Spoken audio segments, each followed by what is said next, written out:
Welcome to Unit 12 of EDSE 614. This is a 2-week unit, and it's a unit that we've all been waiting for because this is our opportunity to complete and submit the major course assignment, which is the FBA BIP assignment. And while we've had several important assignments throughout this course, it is true that we've been working on this one for a long time now, and it's a great opportunity for us to really pull together all of the learning that we've done throughout the past several weeks and months and apply it. So we will talk very clearly through each part of that assignment, and we'll also take a look at the other expectations for this unit. So as always, please keep an eye on this course schedule document for due dates. You can see that the initial discussion post will be required on Sunday night, 1 week into the unit. And then by the final Sunday of the unit, 2 weeks into the unit, it will be required that at least 2 response posts have been made, per usual, with discussion expectations. So that is our activity discussion for the participation credit. It is our final discussion for the course. So make sure to take advantage, make the most of that opportunity, connect with everyone. We'll take a look at that prompt as well. We do have the submission for journal number 4, the final journal for this course. And this will be in alignment with many of the journals that we've already done in similar format. And the rubric is included there in Canvas as well. Additionally, you'll see here that the FBA BIP assignment submission is required, and both the journal and the FBA BIP assignment will be on the final Sunday at 11:59 p.m. They'll be due by that time, if not earlier, for submission. And then, in addition, of course, we'll be reviewing all content provided in the unit as usual. This unit is fairly brief in Canvas, and the reason is because our major course project is due along with the journal. So that'll be our basic focus. You'll notice first that there is an optional discussion in this unit. It does provide you with a link to review and some controversial topics, kind of just a chance to reflect on what we have learned in this course. Think about what this article might have to do with the work that we're doing or the work that we hope to do in the future. So you can click on that, share your thoughts, but that is not for a grade. It's just an opportunity to connect with colleagues. Then we do have this activity discussion for participation credit. This one is required. This is an opportunity for you to post your behavior training assignment. You can post your final product that you submitted, or if you want to make any adjustments based on feedback or rubric evaluation when you received your score for that submission, you can do so and then post your updated submission. So that is your behavior training assignment, the one that you've already received credit for. You will upload for your initial post by the end of the first week, Sunday, 11:59 p.m. And then your responses will be feedback to others on their projects, their presentations.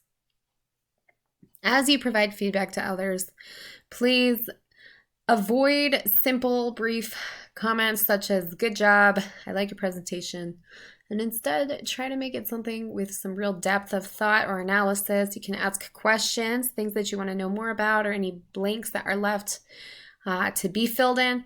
If there is something that you like or enjoy, that's fantastic feedback to give, but please do identify what in particular you appreciated about the behavior training assignment and what caused you to think further, how you might apply that content in your setting in the future.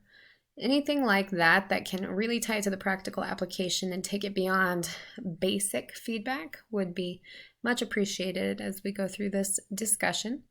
And in addition, as a side note, we do not require text citation for this discussion as we would typically for a discussion, because we really are just providing feedback and considering questions that might arise as we review the submissions of others. That's the activity discussion. Journal number 4, this is in alignment with the formatting that you've used for previous journals. So you can read the prompt here. I'm going to be reflecting on an enormous amount of reading that we have done over the past several weeks. And you can consider the content that you've reviewed for your brochure. You can consider the various articles that you did not use for the behavior training assignment back in Unit 3. And you can also obviously consider the course text that has been assigned during these weeks. So you will see, per usual, the rubric is included here. You can look back on Unit 3, choose some articles that were not the ones that you used for your training. You can select a few of those, reflect on them, share your thoughts, especially with all of the learning in this course already under your belt. Do you wish you had chosen one of those articles? Are you glad that you did not? What's different? What's similar? Etc. So do go back to Unit 3 for that big long list of articles, the ones that were provided when you were selecting a topic for your behavior training assignment. And then you'll see there's Shea text, Colvin text here. You'll just want to address each of these thoroughly in order to receive full credit on the journal. And now the major and most important part of this unit, arguably, is the FBA BIP paper assignment. So you'll see here, I have separated the prompt into 3 parts. So it's all the same as it was before, but it's separated for clear formatting. I wanted that to be helpful just to stay organized as we work through. So you'll notice here in part 1, these are the components that you will need to submit to show evidence of the FBA process and the beginning of BIP process. So as you take a look at each of these bullets, you'll notice that here in italics, you're shown what the product for this part of the submission will probably look like. And if you would like your product to be different, please do reach out to me and we can try to arrange something for that. But if not, you will want to go with what is shared here. For instance, number 1, operationally define the target behavior. You can do that in a brief write-up. So it's best to keep all of this in one document if you can, or as few documents as possible, just for the sake of organization. So you'll operationally define your target behavior, which you've done already. That'll just be a brief couple of sentences saying, here's what it is, and this is what I've selected. And then describing your measurement procedures. So how did you take data? How did you select whether you were recording frequency, duration, whether you're going by minutes or hours or class periods, times of day, etc. So just describe what you set up there for that baseline intervention data measurement. And then for formal observations of the student, you would include notes or information from the observations, and the summary will be a written component. So summarizing the observation, including any notes that perhaps were taken. Next bullet, conducting the informal assessments. So this, remember, is for that triangulation to really feel like you've taken multiple sources into consideration. You're not jumping to conclusions just off of one observation or one document or data point. So this was an opportunity to conduct interviews or file review, reviewing the IEP, any other data that's relevant. You will do a write-up of this informal assessment information, and that will be that qualitative information, for example, the interview as mentioned.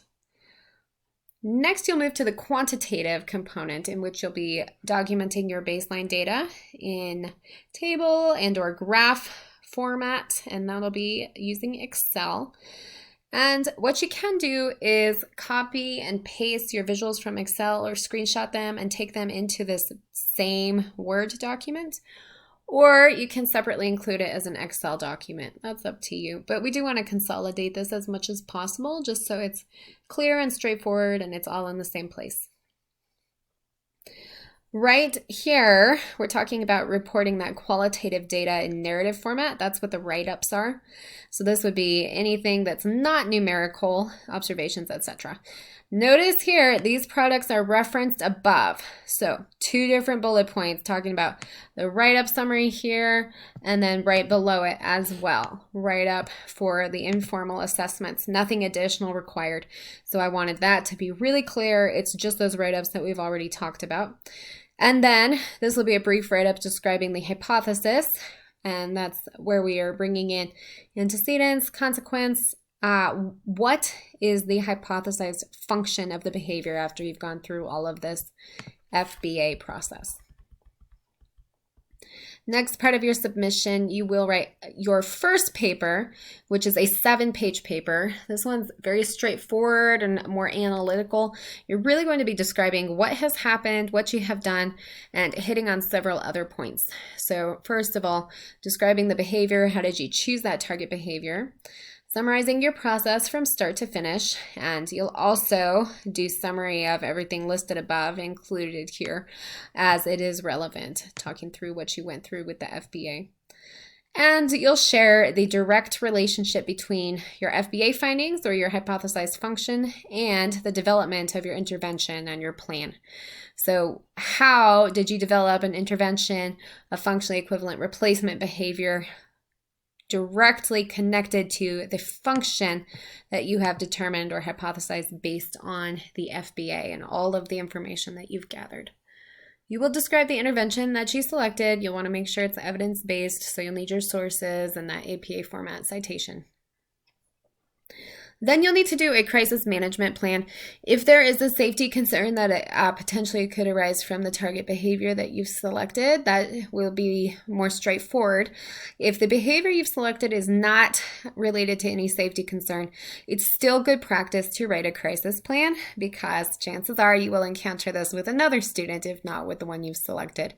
So stretch your mind, use your imagination to think if this student did pose a safety concern, what would occur? What would we offer? And this can be general best practice. Offering a break, considering a room clear, which protocols would be followed. So you want to think about models of escalation and de-escalation, and you just keep that general for what you would do with any student in crisis and who would be contacted. Think about administrators, school resource officers, whoever would be relevant. So do include that part, even if the behavior that you're targeting in this assignment is not directly related to a safety concern. Then you'll want to address fidelity of implementation. It's really important to make sure that there's a plan for measurement of progress, who will monitor and measure that progress, what will happen if the intervention's not working, if the behavior is getting worse or not improving at all, and how will we ensure fidelity with all providers in all settings.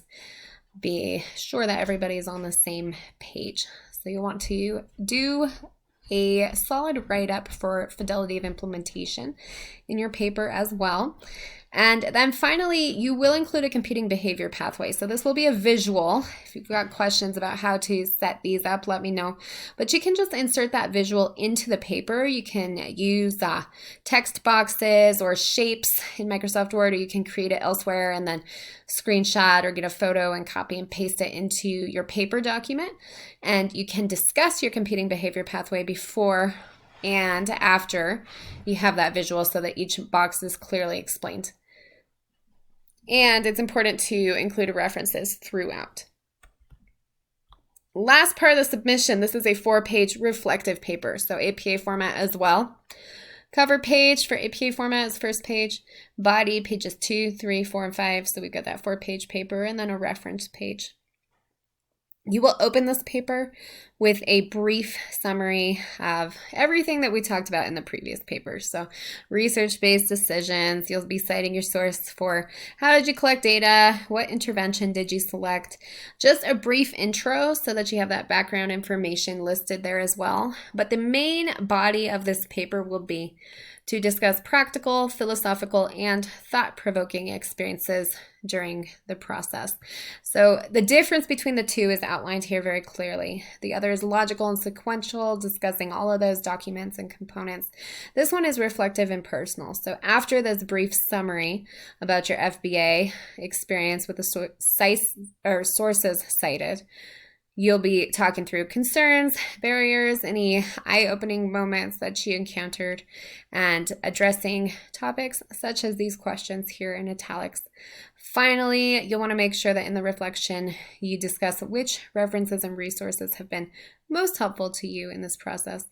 And the entire assignment, the 2 papers, and then all of the documentation described above will be worth 100 points. Look forward to reviewing your submissions.